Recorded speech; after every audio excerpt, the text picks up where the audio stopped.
My Cancer rising makes me cry every 2 seconds. My family placed this identity upon me because they needed someone to show them constant love and empathy. I sometimes resent my ascendant because it is on. Celebrated in our society, sensitivity is seen as a bad thing. This also makes my face look like the moon, which sounds cute, but in reality it hides my cheekbones and gives me acne. The moon is my chart ruler, so it's important for me to pay attention to her cycles. It also makes sense because my mom raised me alone and shaped my childhood. Thus my personality and instincts. My moon is felt on a daily basis, and I'm quite a moody bitch. I even cry at work. Just ask my boss in Sagittarius. I feel things very passionately, and it pains me to be quiet about these issues. It also explains why I got the word wanderlust tattooed on my back when I was 15, and also why my mom let me. My sun and moon combo makes me not want to take anything too seriously. But my Cancer Pisces moon energy makes me mad sensitive since my moon is in my 6th house. I feel my emotions physically, and it affects my appetite.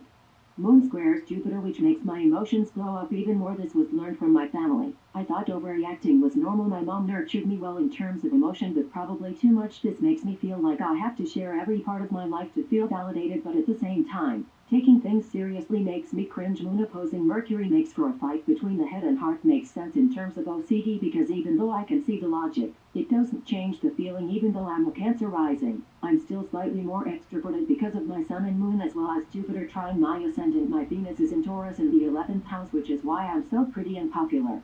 I find beauty in comfort and stability. I am also open-minded and need to be friends with my partner. I seek stability because in the opposite house, 5th house, I lacked it in childhood. This also makes a tight opposition with Chiron, the wounded healer, leading me to give a lot in relationships without reciprocity. Venus in Taurus makes me a lot more committed than other Geminis, Sagittariuses, and that kinda ruins my badass reputation. 11th house makes friends very important to me, sometimes even to fulfill things I lacked in childhood. Since it's squaring Uranus, I still need relationships to be not boring. Sometimes I can't even get into relationships for the sake of novelty.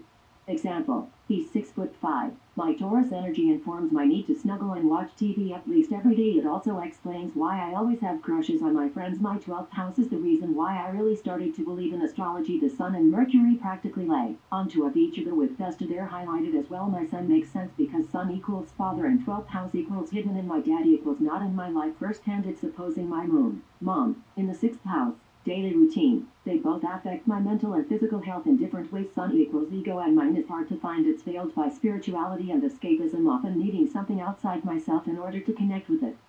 Sometimes it's by getting lost in a TV show or sleeping as long as possible just to explore my dreamscape. Usually I just smoke weed and call it a day. Mercury here has me thinking all the time to the point where I become obsessive. Just OCD things.